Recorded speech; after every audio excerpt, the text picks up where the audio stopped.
Good afternoon, everyone, and thank you for taking your lunch breaks to join us here at the L. Douglas Wilder School of Government and Public Affairs. Welcome to the May presentation of the Wilder School Lunch and Learn series. Today's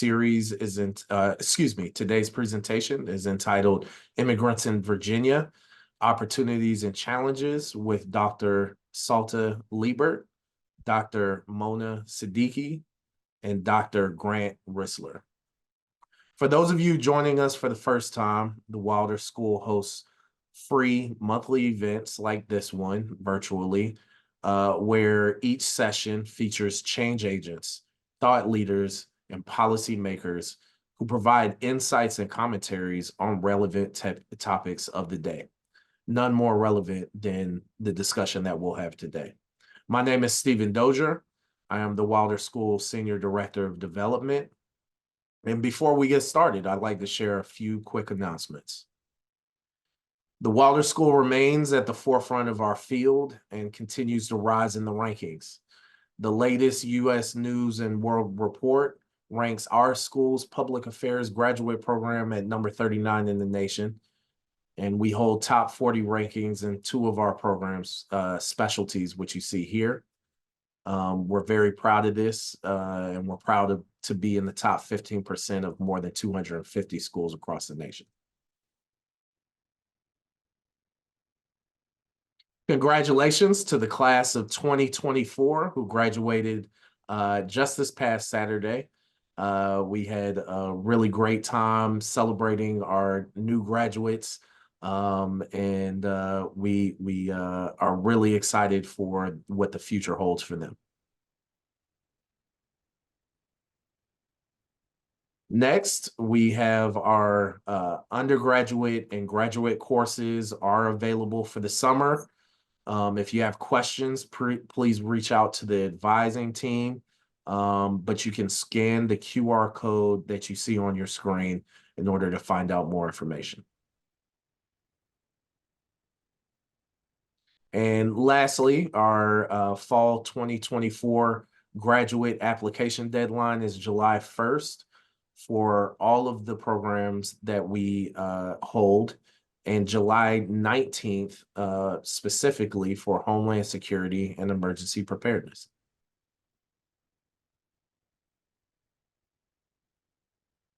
Next, I will pass the baton here to our esteemed Associate Dean of Research and Outreach and Associate Professor of Criminal Justice, Dr. Robin McDougall, to introduce our moderator for today's session.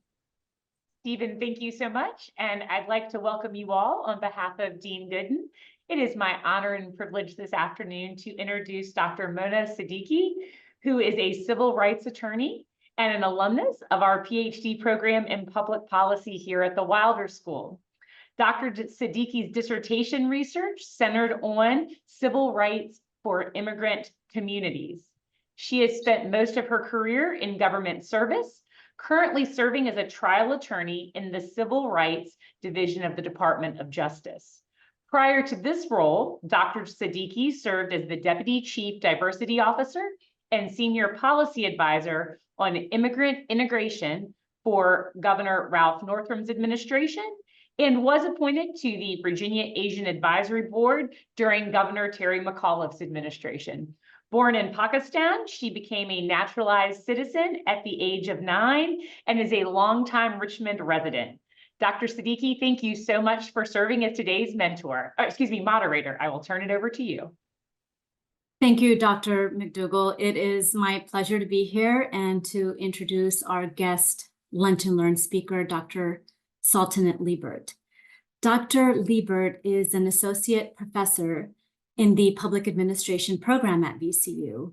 She received her PhD in public administration from American University in Washington, D.C. Prior to joining VCU, Dr. Liebert taught at American University and worked for the World Bank, the United Nations, and the International Organization for Migration in Kyrgyzstan, in Kazakhstan, Austria, and the United States. She has also served as a consultant on governance, migration and human trafficking issues, working with such institutions as the Protection Project of Johns Hopkins University and the International Research and Exchanges Board. Dr. Liebert has been interviewed by media outlets such as Voice of America, Radio Free Europe, Radio Liberty, and BBC World Service.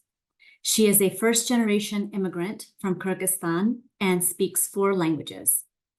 Please welcome Dr. Saltanat Liebert.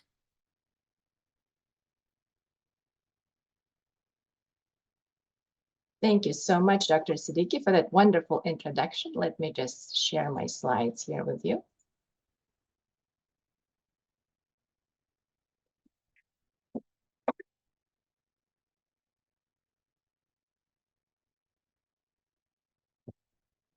Can you see my slides? Good, thank you. Good afternoon, everybody. It is such a pleasure to have the opportunity to share the findings of our research with you. My collaborator on this project is Dr. Grant Rissler. He's an alumnus of the Wilder School and is starting a new position soon as assistant professor at the University of Richmond. He will be joining us for the Q&A session, so he will be available to answer questions about our study as well. A bit of a background about this report. It was commissioned by Virginia Office of New Americans, or ONA, at the Department of Social Services here in Virginia. The mandate of the report was to look at all immigrants in Virginia. So these are foreign-born persons who moved to the US and intend to remain long-term. The research questions guiding this needs assessment are on this slide.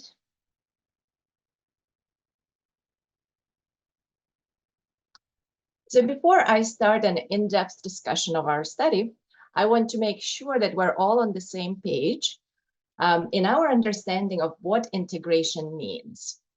Immigrant integration can be understood as the process of economic mobility and social inclusion for immigrants and for their children. So as researchers, how do we know whether immigrants are well integrated or not? So the body of literature on immigrant integration identifies 7 dimensions of integration. The first dimension, as shown on this slide, includes the sociocultural integration. This dimension includes indicators such as language acquisition, and that depends on the country of destination. So in the case of the United States, this would be English language acquisition. If we were talking about immigrants to France, we would measure their French language acquisition. The sociocultural dimension also looks at religion, levels of criminality, and despite the popular myth, the levels of criminality among immigrants are much lower than among native-born Americans.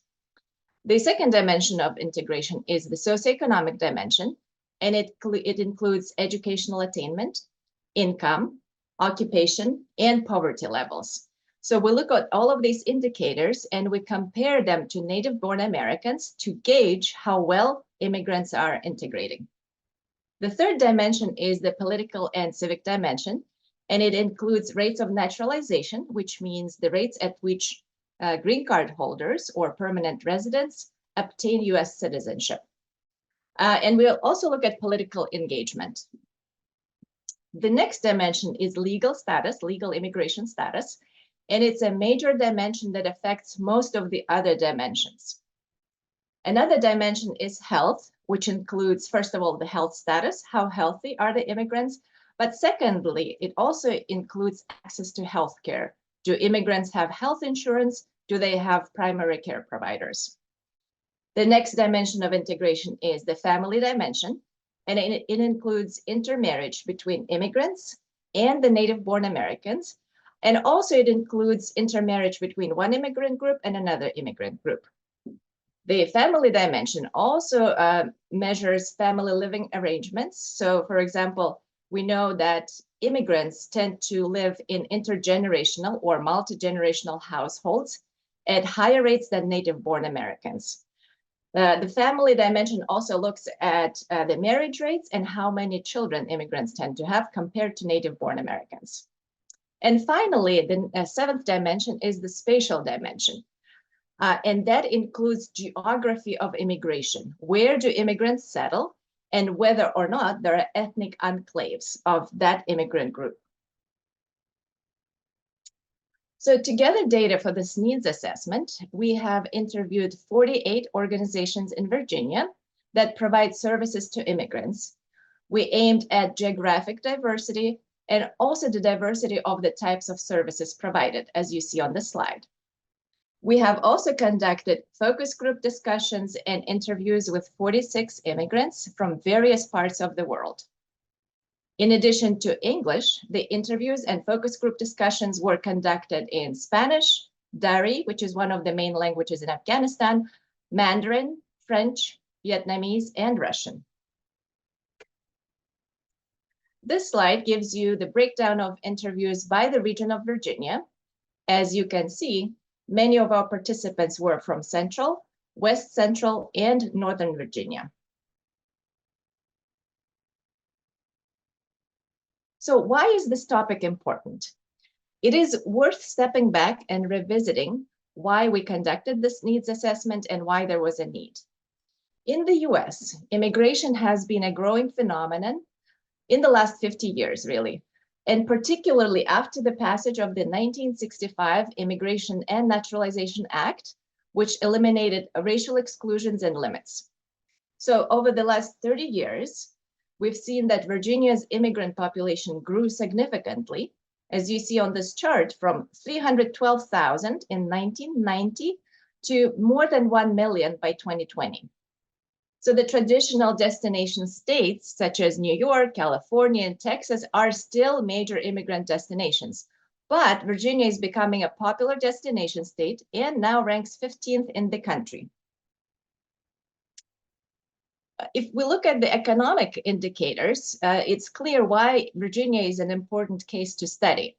So the concentration of immigrants and limited English proficient immigrants, which the short name for that is LEPs.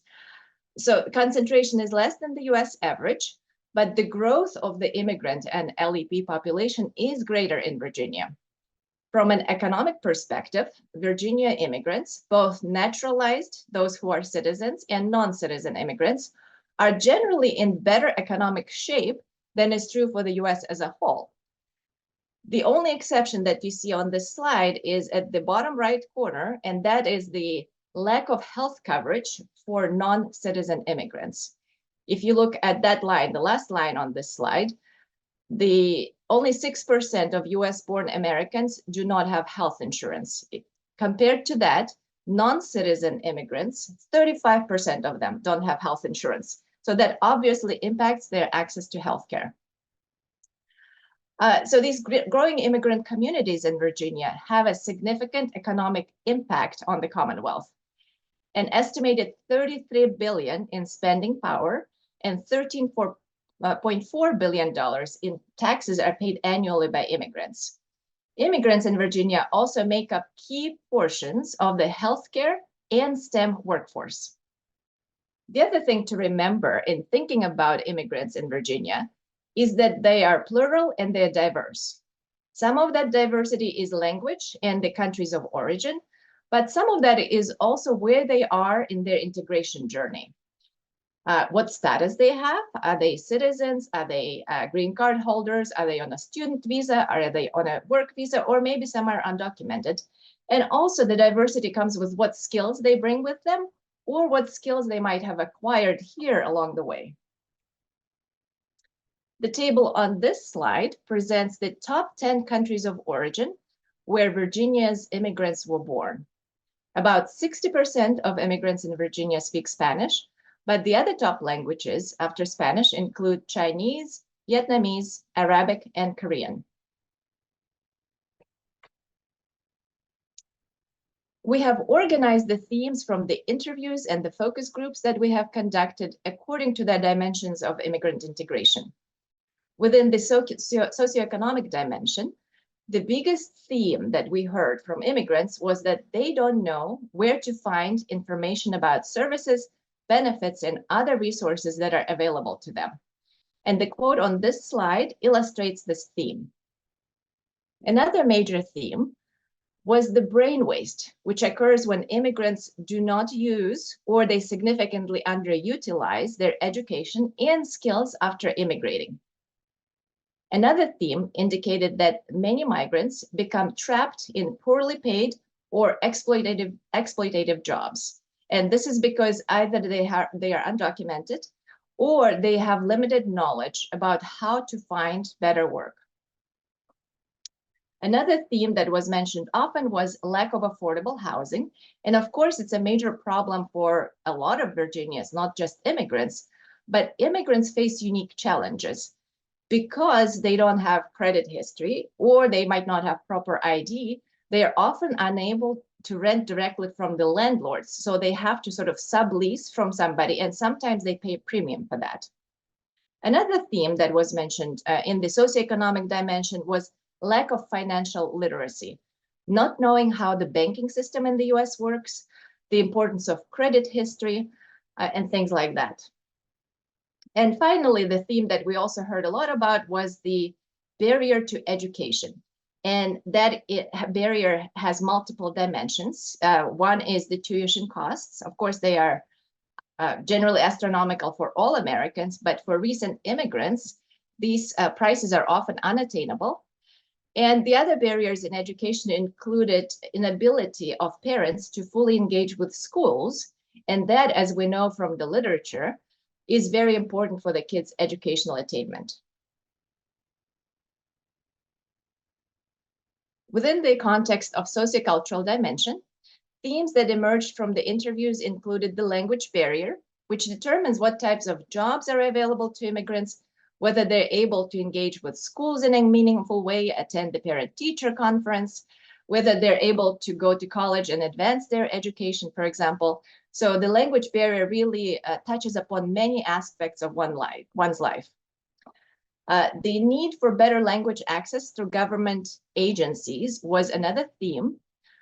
And yet another theme was barriers to learning English. And there are several factors here. One is lack of time. Many recent immigrants work either more than one job or they work really long hours. So it's hard to make time in the evenings when you're already exhausted from your 2 shifts. The other barrier to accessing language classes is the transportation barrier. Some of the recent immigrants either don't have a car or don't know how to drive, or both. So it's hard for them to get to classes if they're not in the area that has good public transit. Some immigrants mentioned that they have childcare issues, that there's nobody to watch the kids while they're attending classes. It's also the quality of English language classes, because it's hard to find classes that start from, for example, English 101 and that go up, right? Because many of the classes are offered through churches, for example, or through nonprofits. So they tend to be somewhat sporadic in their sequencing. Another barrier to integration is lack of cultural capital and cultural differences. So cultural capital is a set of cultural competencies, and they tend to differ from one country to another. So by definition, recent immigrants to the United States do not have the American cultural capital. Examples of cultural capital include the ability to chat with coworkers by the water cooler, for example, about sports, about popular shows. Cultural capital also includes things like writing a thank you note after you were invited to somebody's home for dinner, or if you had an informational interview with someone, writing a follow-up thank you note to that. That is quite specific to the US, and many recent immigrants just don't yet know or don't have that cultural capital. Another barrier that was mentioned in the interviews and focus groups was whether or not immigrants feel welcome in a particular community. And this sense of welcome or lack of it determines whether immigrants feel a sense of belonging in the United States.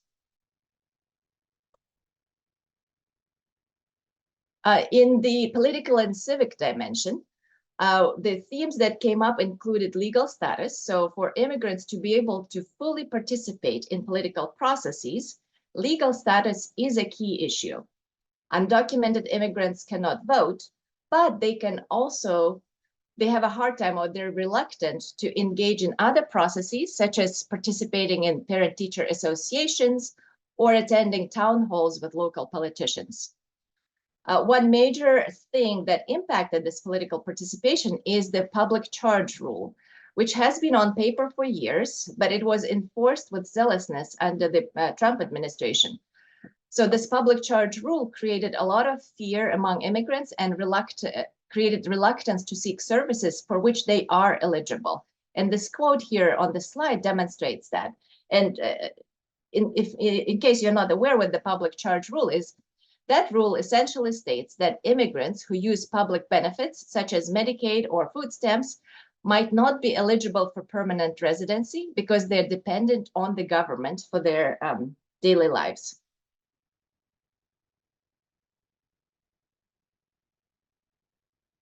When it comes to health status and access to care, the interviews revealed major obstacles to accessing care.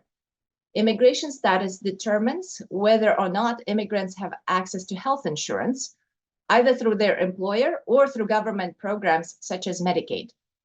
Often, immigrants don't know about the free clinics that we have in Virginia, and not all regions of Virginia have a robust network of free clinics. Immigrants also reported experiencing linguistic and cultural barriers in accessing care. Some immigrants, especially refugees and SIVs, these are the special immigrant visa holders, most recently who arrived from Afghanistan, they often experience trauma and they need to access mental health services. But as you probably know, these are hard to find even in English, let alone in other languages. The other barrier is the high cost of medical care. And as we all know, the cost of healthcare in this country is astronomical for those who don't have good health insurance. And many of those who don't have health insurance in the US and in Virginia as well are immigrants. Before I highlight several of the policy recommendations, I want to give you a link via this QR code to the full report. And that will have a listing of all of our recommendations as well as all of our findings. In addition, the executive summary of the report is available in 7 different languages, also accessible through this website. Based on the data that we have collected for this needs assessment, we have several policy recommendations. Due to the time restrictions today, I will only highlight a few. And as I've mentioned, for all of the recommendations and all of the findings, you can check out our report. Our key recommendation, based on the findings, is to create places where new Americans or immigrants can access information in several languages and in a variety of ways. So it cannot all be online because some immigrants have limited proficiency when it comes to technological access. The most frequently mentioned barrier that we've heard was the language barrier. And we propose a 3-fold strategy to linguistic integration of immigrants. The first is access to high quality, affordable English language classes at various locations that work for working adults and for stay-home parents while their kids are at school. The second is improving language access to services at government agencies. A language access study was recently conducted by our colleagues here at the Wilder School, so we will not duplicate these recommendations, but it still is a pertinent issue.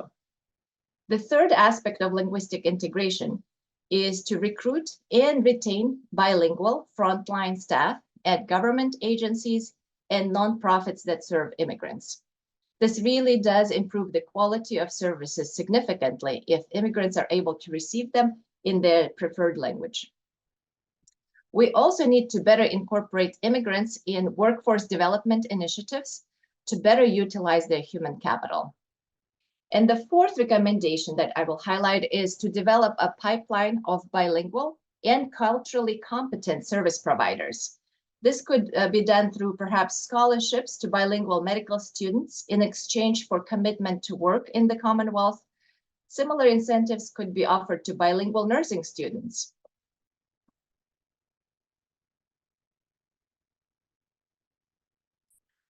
Thank you so much for listening. I know that you might have quite a few questions during the Q&A session, so my co-author, Dr. Rissler, as I've mentioned, is in attendance, and I will be here as well to answer your questions. Thank you.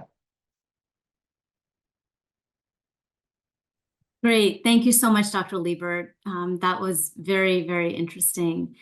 And so while we wait for the participants to ask their questions, I wanted to start by asking both of you a question.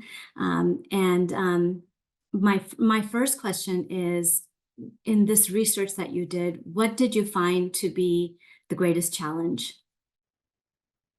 That's a great question, Mona, and I appreciate your thoughts on this. One of the key challenges in just gathering data for us as researchers was access. And here we want to acknowledge the support and assistance of the Office of New Americans. They helped us get interviews both with immigrants and with nonprofit organizations that serve them. The other thing that was challenging was making sure that we have enough capacity in terms of language access, right, to conduct interviews in the languages that the immigrants prefer. And we have some language capacity within our team, but we also engaged a translation agency. So the interpreters, professional interpreters, were able to log into our Zoom interviews and focus groups to provide simultaneous translation. And I would say the third challenge that was very obvious is that some immigrants who are undocumented are reluctant to share any type of information, even if we guarantee that this interview will be anonymous. No, we will not collect names, and none of the data will be released on an individual basis, only in aggregate form. There is still some reluctance and hesitation, which is understandable due to their perhaps questionable or precarious legal status. And I want to also make sure that Dr. Rissler is able to share his opinion on this.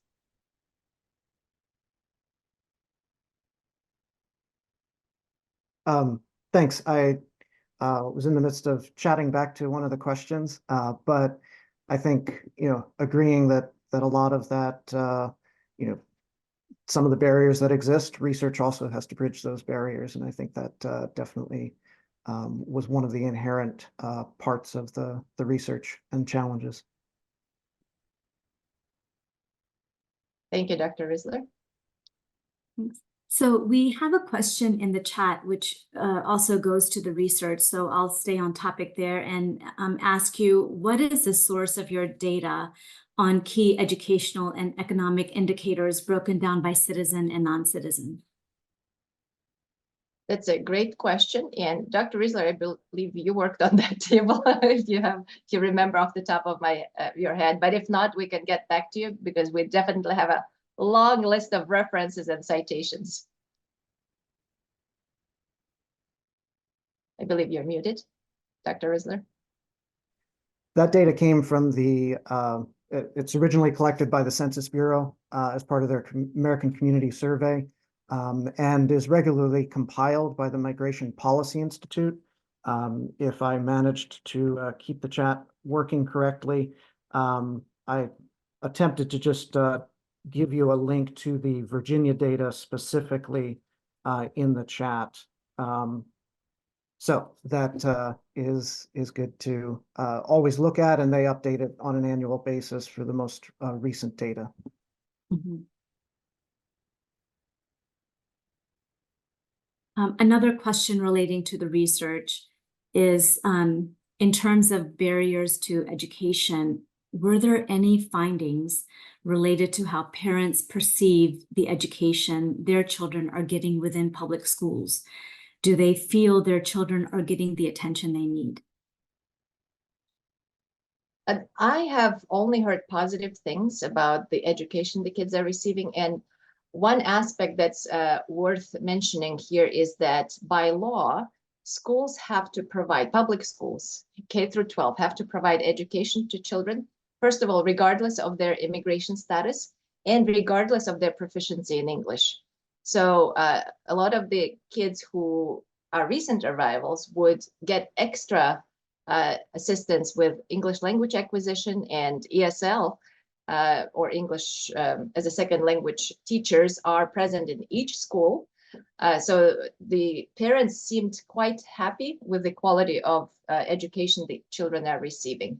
I don't recall hearing one negative thing about the quality of education. So I think we can be proud of the quality of education that we offer here in Virginia. And I mean, as we know, nationally, Virginia schools are ranked quite well. And that was really reinforced in the interviews with the parents.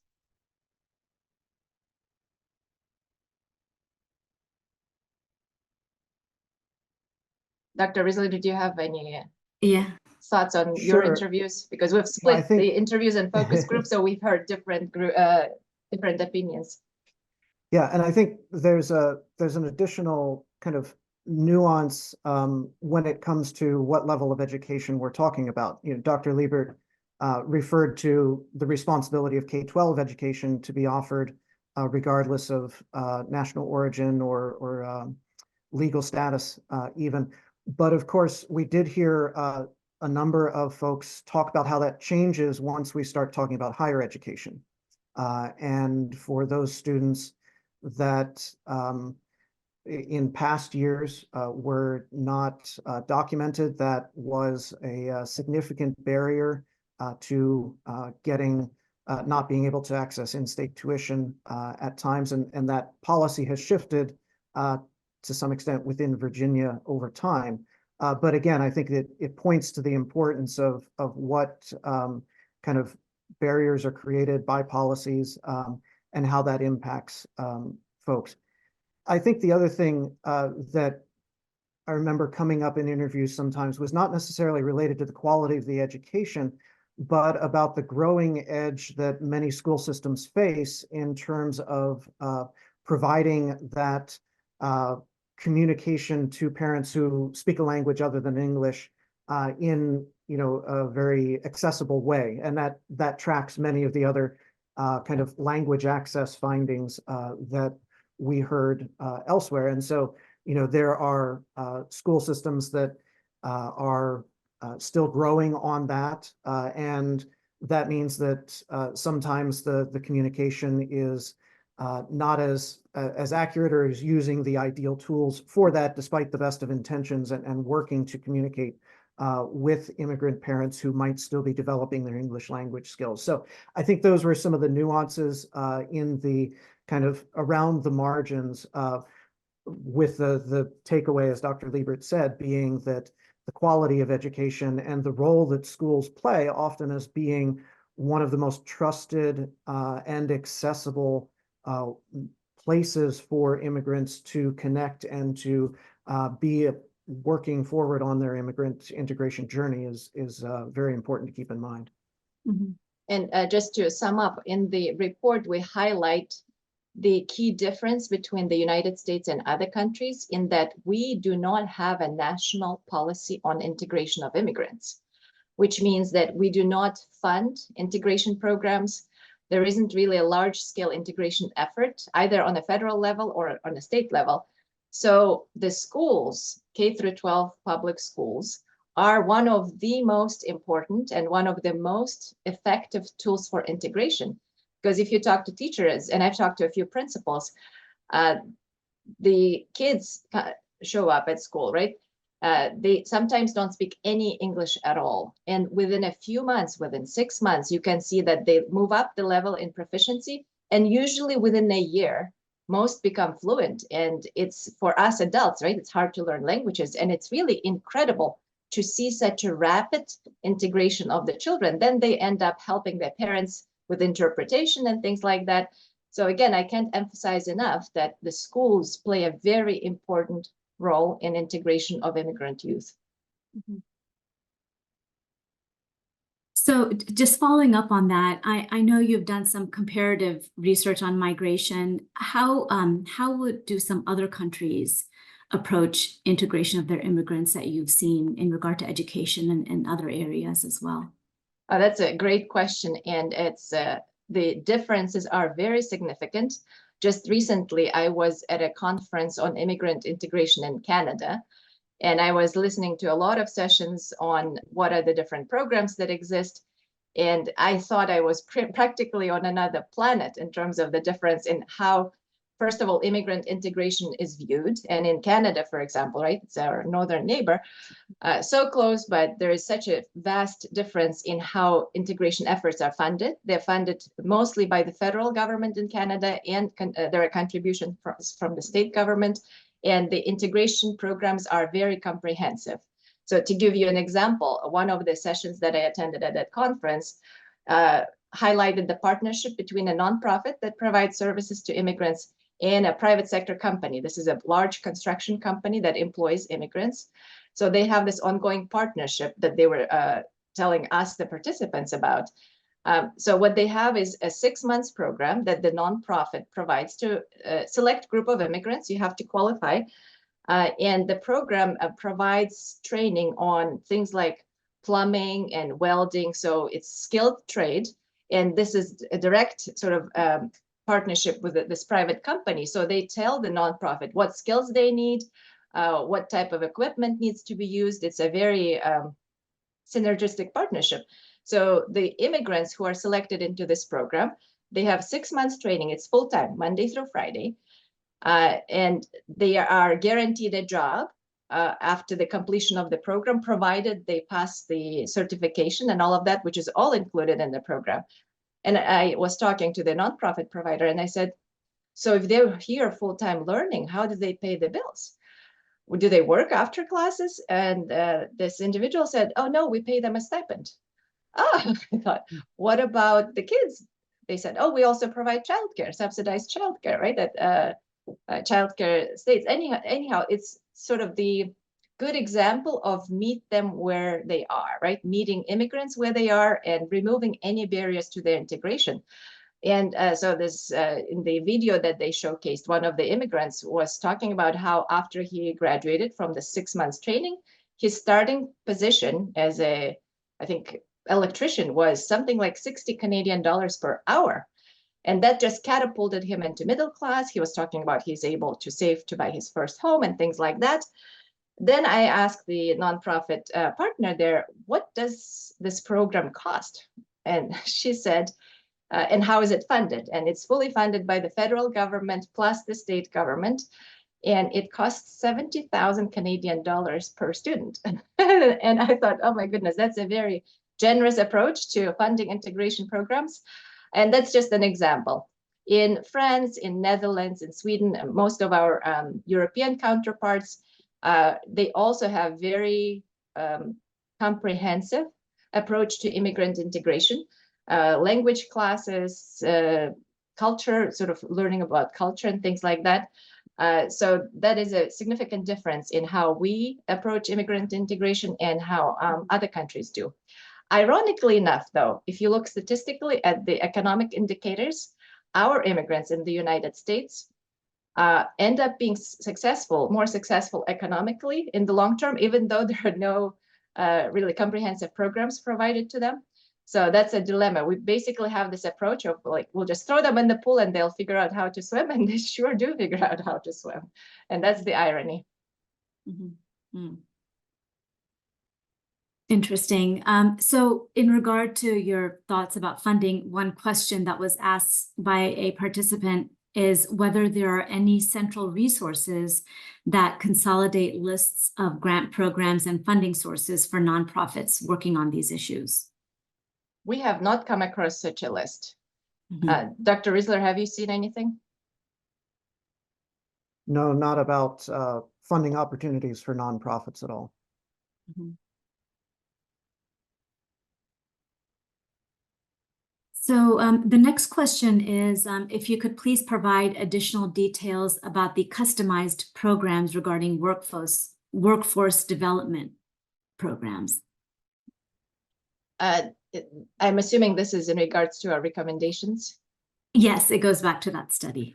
Our approach to the recommendations was to highlight what the big themes were, and then to make some suggestions, broad suggestions. And then in the report, we have also suggested that for each of the recommendations, each of the findings, it would make sense to develop something like a task force or a working group comprised of experts, because we've had some recommendations on legal access, right? Access to legal representation in immigration cases, for example.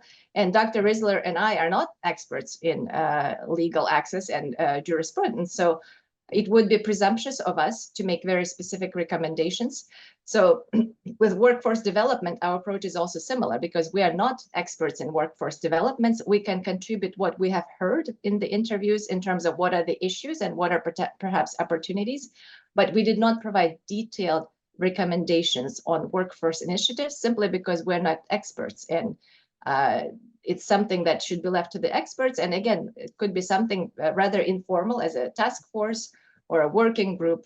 Basically, there is a need for a group of experts to get it together, work on focused issues, and exchange ideas, maybe sort of brainstorming sessions. Dr. Rissler, did you have any thoughts on workforce development further?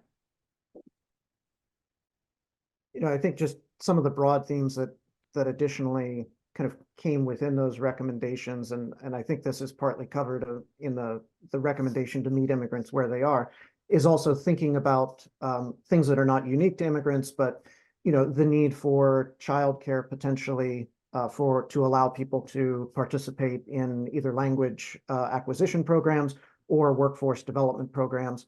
The timing of those programs. I remember an interview with a service provider who said, we try to work with small businesses, but of course, if a small business owner has worked 12 or 14 hours in their store and they do their own bookkeeping and all of these other things, and then you say, oh, and we'd like you to sign up for this program that is going to ask you to stay up even later, kind of working with that reality in terms of the workforce. So, shaping programs to those specific needs. But again, those are general themes. So going back again to your research, did you find that any of the Richmond region localities do provide navigation services to find resources to recently arrived immigrants? Off the top of my head, what I remember is, for example, the Sacred Heart provides pretty significant and comprehensive navigation services.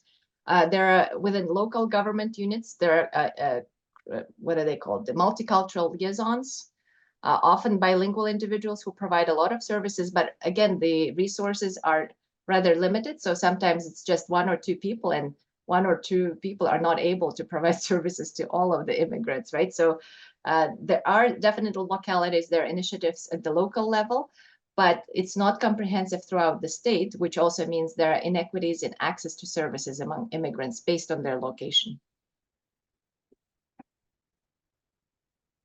Is there anything you'd like to add, Dr. Rissler?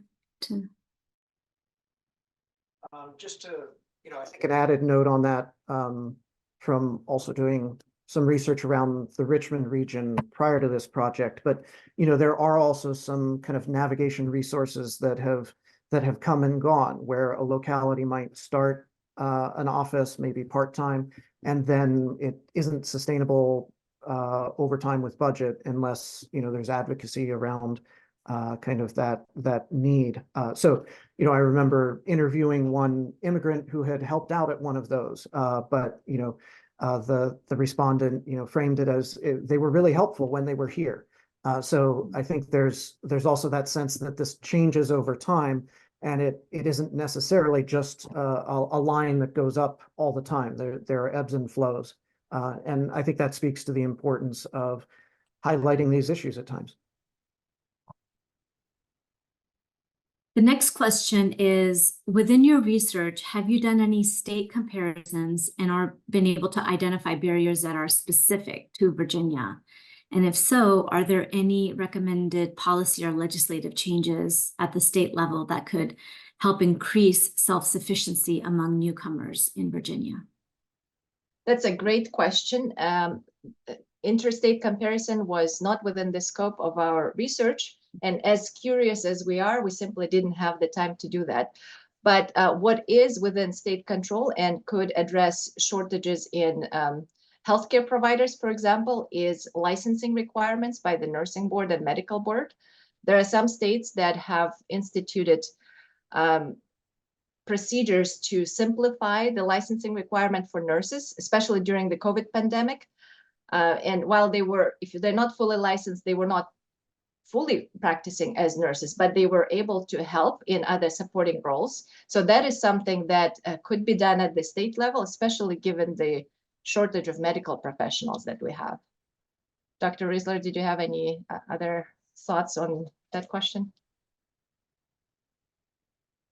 No major thoughts. I mean, I think, obviously there are states that have been historic immigrant gateways like New York that have much more robust, state systems to reach out or to provide these types of services. So there are some, models that can be looked at and figure out what's the best fit here in Virginia, given that model or other models that are there.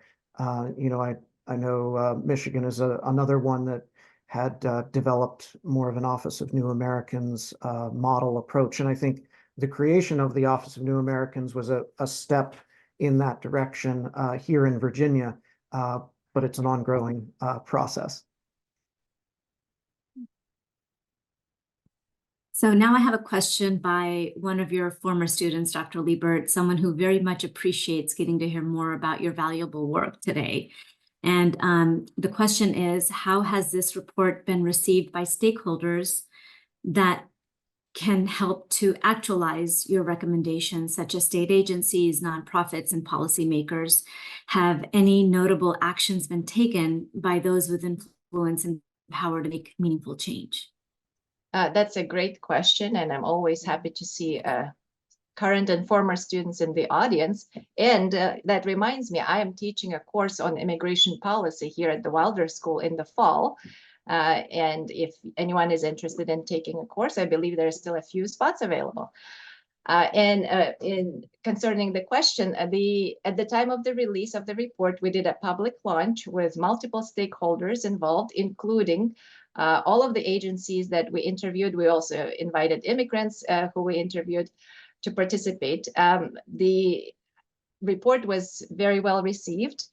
However, we had a change in administration since then. So we have not had any follow-up discussions with the new administration. And I believe this also sort of events like this are important to spread awareness about the work that we've done. And again, this was commissioned by the Office of New Americans. So it is a much needed report. And now it's, I think, time for all of us, both the researchers and practitioners, to get our heads together and come up with ideas on how we can design programs that are evidence-based and that will contribute to Virginia's economy through better integration of immigrants. Dr. Rissler, any thoughts? Yeah, I mean, I think the other thing we've heard from stakeholders, not necessarily state level policymakers, but nonprofits and other immigrant service providers around the state, is how useful it was to have a report like this to reference some of the data we collected, to be able to reference it in applying for grants or in making a case to local officials. So we're glad that it provides that basis, and it's always great to hear that the research you've done is being used and is on a desk and well thumbed as opposed to on a shelf collecting dust. But I think there's always more attention that can be paid to so many different issues. And I think, more attention from a variety of stakeholders, as Dr. Liebert said, is helpful. And that actually reminds me, Dr. Rissler, if you could talk a little bit about the story maps that you've developed, because that is the tool that Dr. Rissler developed as part of the study. And it provides you with information about where immigrants are in Virginia. And also you can look closely to see which languages they use or which languages they speak at home. And I've heard from many individuals that they use that report to identify what are the language needs in their locality. So Dr. Rissler, if you could tell us a little more about the story maps. Sure. Yeah, we used GIS mapping to hopefully make some of the data more accessible. And, I think I always think about sometimes having picked up a report where it is, has at the back an appendix with lots of tables and charts, but the tables go on for pages and pages. And that's important data to have. We had some of those appendices. But we also we knew that having it more visually accessible was there. So I'm going to actually see if I can share one of those story maps in case that's helpful for seeing. There are sometimes some hesitancy or slowness in some of these loading, but this can give you a sense of some of the things that we did. So we wanted to map where immigrants were and also map some aspects of where immigrants might be most vulnerable within these areas. And so this is actually a overlay map of a dot density with each dot representing a number of immigrants, not in their exact location by any means, but spread across the census tract where they're estimated to be living by the Census Bureau. And then the shading is a social vulnerability score there. So definitely feel free, the QR code that Dr. Liebert provided gives a link to how you can access these maps as well. We compiled some of the data, so it's another access point to be able to look at some of this data. I'll stop sharing. Great. So we are short on time, but we have questions pouring in, so I'm going to try to get through as many as I can. The next question is that I'm interested in hearing Dr. Liebert's opinion in regard to agencies in Virginia providing a pay differential to employees who use another language besides English to perform their job duties on a daily basis, including VCU. So co-workers who only speak English and the bilingual ones in the same position won't be receiving the same salary. A pay differential is helpful in attracting and retaining employees who are able to assist immigrants in their own language, hence creating a more personal and positive experience for the immigrant being assisted, instead of using an interpreter through a language line service. Do you have any thoughts on this? Yes, that's a great question, and I am very supportive for a pay differential if a person is using other languages in performance of their job, because you can make a direct business sense that ultimately it saves money. You're not using the interpreters, right, that are provided through third-party vendors, and it does increase the quality of the interaction with those for whom English is not their primary language. And to give you an example how some agencies approach this, earlier in my career, I worked for the United Nations agencies, and they have a system. So United Nations has 6 official languages. And if you as an employee can prove that you have fluency in one of those 6 official languages, and so basically that means you're at least bilingual, then you would get a pay bump because you're using that language in performance of your official job duties. And the way they approached this was that I took a test, and this was both in writing, reading, and a spoken. And this is in olden days when they would record it on the tape, and they literally would ship it to a testing center. And based on that, because the report showed that I have proficiency, and there are some numbers, what level of proficiency, I got a pay bump because I was using 3 languages in my job. And maybe the system might not be as evolved, but I definitely support providing that type of an incentive to bilingual workers, because we also often see that sometimes if there is only one bilingual worker in the office, then all of the non-English speakers get sent to them, right? And it's a sort of an unfair burden on that employee. So I am definitely in support of that idea. a couple of more questions we'll try to get to. Do you believe that there is room for immigrant integration pilot programs in Virginia? Pilot programs in select localities? And do you have an idea of what this would look like and where?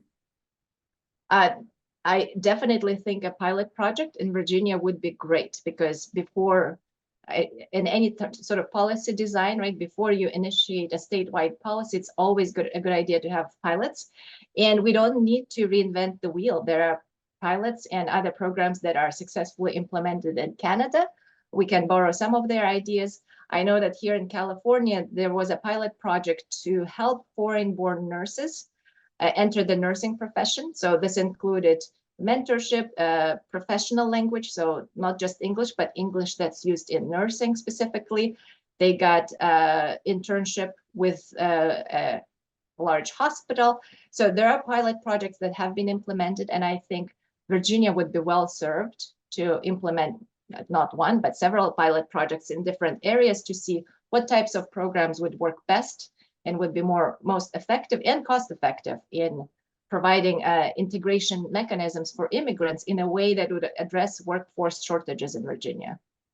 And Dr. Rissler, did you have any thoughts? I think one, every time there's a question, I think of a voice that we interviewed or somebody that spoke. And I was just finding a quote. I think one of the realities is that there are a lot of pilot projects out there that localities are trying things at the kind of county or city level, and kind of identifying those is also good and important. But there is, I think, added opportunity for new initiatives, and localities' resources only go so far. Needing support from the state and federal kind of levels is also important. But I remember one respondent who said this, some of us around here have been dreaming about a more comprehensive welcome center in the school system. It's the idea of laundry and literacy. There are examples of these elsewhere where a public library system might partner with a laundromat. We would want to do that here in our school system welcome center. So, mom and dad, whoever, can come do some laundry while the 2-year-old is not climbing the walls of the laundromat. They're in some safe environment where they're exposed to early literacy. Not only projects that, but also pretty much any service like mental health services, family counseling services. What we notice is families don't necessarily access them because of multiple barriers. And so he goes on to talk about stigma and how a welcome center like this might be kind of a way of reducing that stigma and allowing that. But that kind of pairing of childcare and getting laundry done, and also, he goes on to talk about the adults then can also get information on services or take a class while they're there in this welcome center. So those are ideas that people are dreaming about out there. Another question that we have is, as a Black person with the intention of migrating to Richmond, what is the racism and racial bias status in Virginia with respect to access to healthcare opportunities and safety? In our study, we did not see any themes regarding racism. There were themes about anti-Asian backlash in the aftermath of COVID, where some of the Asian interviewees expressed that they've heard from just complete strangers very negative things that made them question whether they belong in Virginia or not. In the healthcare context specifically, there is definitely an issue of sort of power balance, right? When an immigrant, especially if they are not fully proficient in English, come in, what is the quality of services that they receive? And also, are they able to advocate for themselves? But that was more of the language-related issue, and I did not hear anything in the interviews specifically related to race. And I don't know if Dr. Rissler heard anything on that front.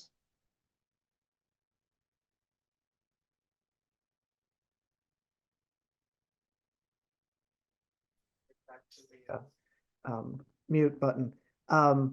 Yeah, I think similarly, there were folks that spoke about, feelings of being different, or some instances of not feeling welcome. It wasn't necessarily always clearly, tied to race in that sense, or it was kind of, there might have been intersectionality of those things.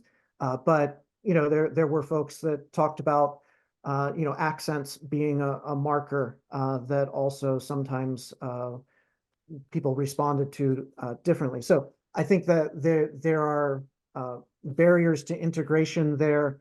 Of course, we have a clear, clearer and clearer understanding of how race operates within our society, and there, that feeds into a sense of welcome, but it wasn't necessarily highlighted first and foremost as a sense of racism per se.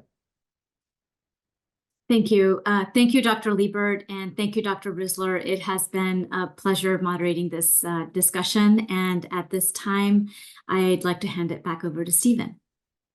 Thank you, Dr. Siddiqui. And thank you to our speakers and our moderator once again for an excellent program. Yes, as Barbara says here in the chat, very great discussion here. And I've learned a lot. I'm sure the folks that are attending have learned a lot. This has been one of the more informational sessions that we've had as well. So I hope everyone was taking notes and gained a lot of introspection and guidance here. Thank you to our communications team in the background, working hard.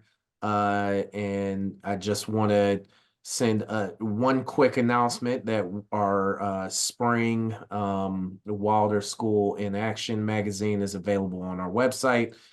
There's a link in the chat. Next month, we will be meeting for lunch on June 26th at 12 to hear from Dr. Wendy Klein, who will speak on the Dobbs decision. A year after the Dobbs decision, examining reproductive rights in the current policy environment. And this should be another excellent conversation that we have. Again, that's June 26th, and we would love for everyone here to attend. Again, thank you all for taking your lunch hours with us here at the Wilder School. Thank you to our speakers and our moderator. You all have a great rest of your day.